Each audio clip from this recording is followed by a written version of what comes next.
All right, we are in the content section. So we're going to do steps 6 through 8 here. And let's start things with create a shot list and storyboard. This is easily something that you could overlook or just skip and you'd be fine. But it's super important that us creatives get what's in our heads out of our heads and onto pieces of paper or Word docs online. Because essentially we are trying to convey what's inside of our brains, right? We are creative, we see things, or even if, you're not creative, you still see things, you have pictures in your mind. And as you start to describe shots or the way things will edit together, close-ups, wides, you're seeing it, right? You have a picture in your brain. We need to then get that out of our brains for people that can't see what we're seeing, because a lot of the times we just assume people can see it. So creating a shot list and storyboard. Storyboard is obviously what you're doing to paint the picture. Shot list is where you are describing what is in the picture. So they go hand in hand. You can get away with just doing a shot list if it's a quick project. If you have clients, I would definitely recommend storyboard. I'm going to actually attach this storyboard. This is, you guys have seen this holiday shoot we did for Christmas. And this is the shot list and storyboard together. So we took the storyboards and actually put them on each scene. And this is a template that I created over the years that I love, and it can get complicated, but at the same time, it lines out exactly who's in the scene, the props, and then what the shot is. And then we just added the pictures. This is like another version of that.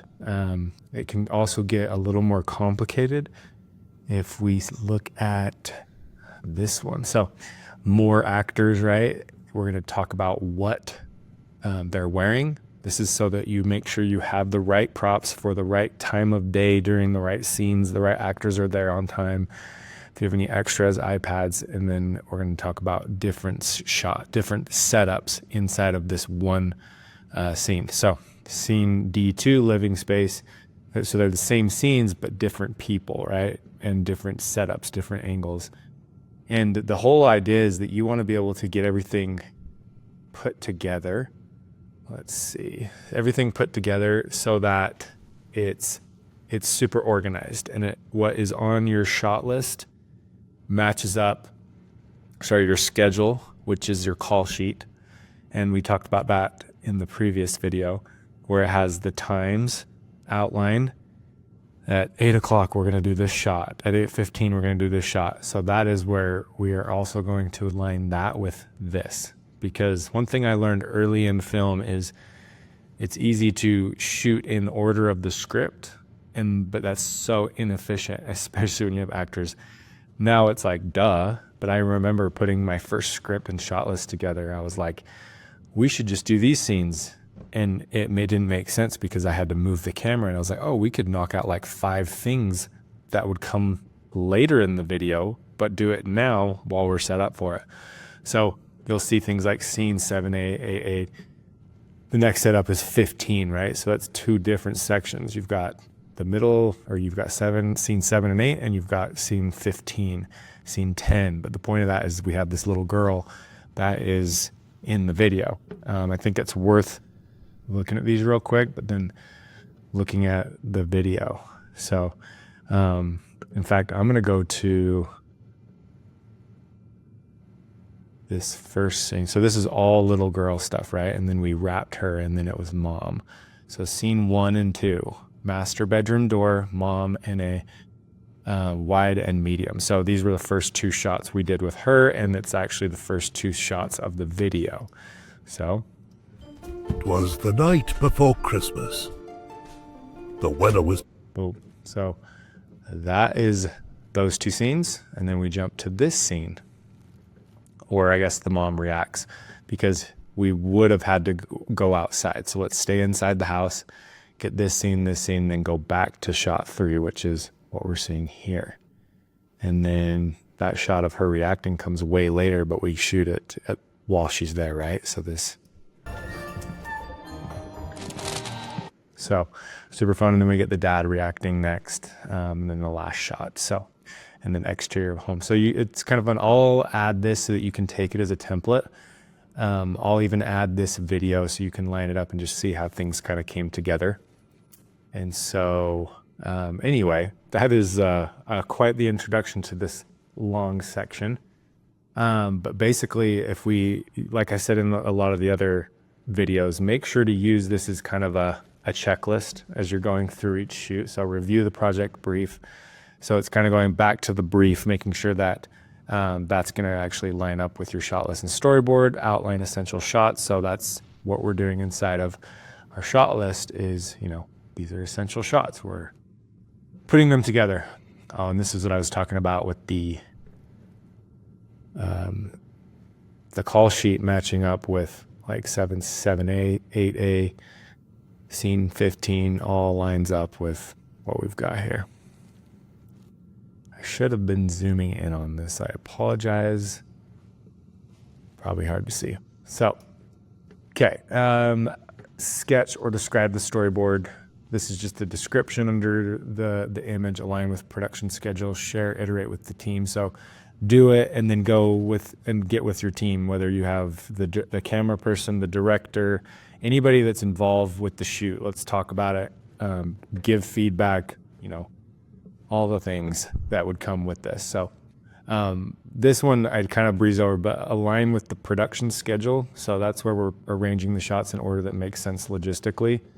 And then also factor in setup times, lighting changes, and potential talent breaks. Also time of day if you're shooting and you have to like control the light. A lot of the stuff we shot at that Christmas shoot was during the day, and we actually we blocked off the windows. So this was during the day, and we just blacked out all the windows to make it seem like night. And so that's something else to consider, right? Okay.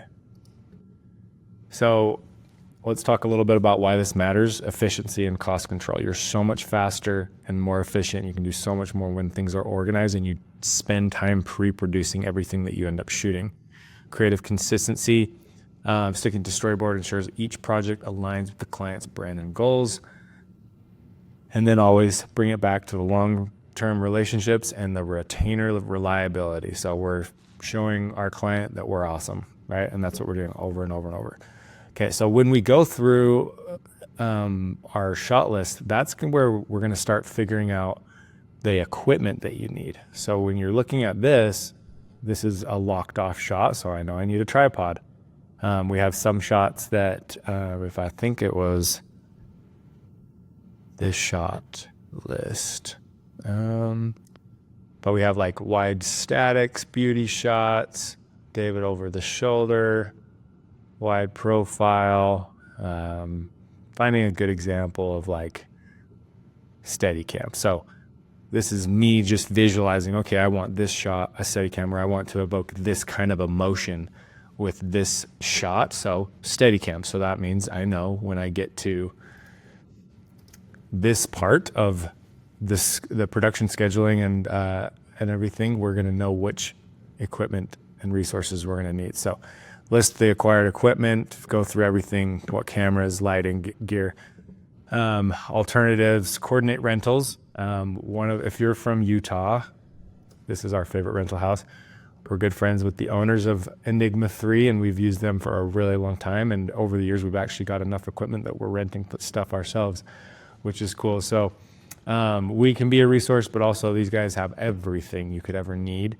Arrange transportation and storage, allocate human resources. So make sure you've got just the right crew for each part of the production, right?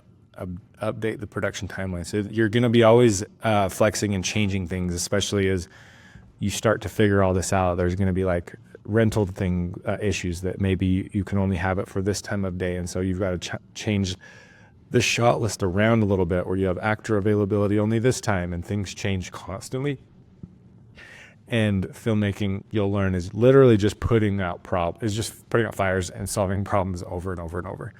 Why this matters: efficiency, professional credibility, and better resource management. So it's the same thing as everything else. We're trying to be fast so that we can save money for our client. We're trying to show that we are reliant and can nurture a long-term relationship by saving them money and just building that relationship. Okay, so step 8, last section of this video, coordinate casting and wardrobe. Similar to the equipment, once you have your script, and hopefully you're doing this while you're writing, you kind of have the people you need in mind. You are going to start auditioning if you need it, or maybe you just need someone to model for a video and they don't need an audition, but you do want to see pictures. And so we like to use TMG. That's been a favorite of ours for so many years. And then we'll also do Stars. They're both in Utah. All this talent is in Utah as well. They also have a lot of talent that's out of Utah that we've flown in. And just depending on the budget is kind of what you want to flex there. So, and then from there, you got to figure out wardrobe, right? So if you have a producer, they're helping with that. If you're on your own doing that, then hopefully you've got to look for an eye for it. But we're just kind of figuring that out as we go. So for this video, we had to figure out pajamas. So we bought these on Amazon. We wanted the red and the green, right? And then the little girls' pajamas as well. So you're getting sizes. You want them to look good in the outfit. So a lot of the times you'll do like a dress rehearsal or things like that. Okay. So identify talent needs, conduct, I kind of talked about all this, align wardrobe and brand script, ensure comfort and readiness, literally what I said, finalize casting decisions, and communicate. Always communicate. Always tell everyone everything. Make sure everyone's on the same page. Why this matters. Brand image, efficiency, long-term, same things. It's super important to be efficient, right? So this all just makes us faster. And all the videos range in size, but like I said, refer to this as a checklist. Use it and try to make things as efficient as possible.